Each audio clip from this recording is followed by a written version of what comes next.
Gernika Lumoko udalak zenbait hobekuntza burutuko ditu Urbietako kirol gunean. Frontoietako aterpea berriztu egingo da.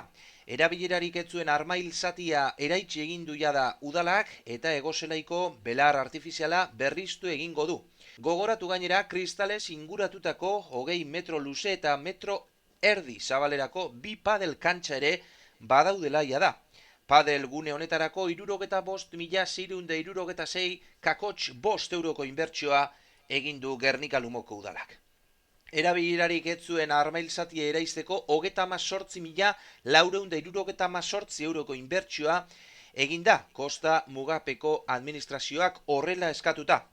Urbietako frontoitako aterpean 1.702 metro kuadroko gunean egoera bertan ez da oso txarra, 1974 urteko aterpea da, baina itoginak daude eta hori hobetu beharra dagoela dio Gernika Lumoko udalak. Guztira, gune honetan 149.367,61ko inbertsio egingo du aterpe hau berrizte aldera. Iraia amaitu orduko egoselaiko lanak ere hasiko direla dio Gernika Lumoko udalak. Lurzorua leundu eta belar artifiziala berriztu egingo da. Guztira, egoselai gune honetan 343.480 euroko inbertsioa burutuko da.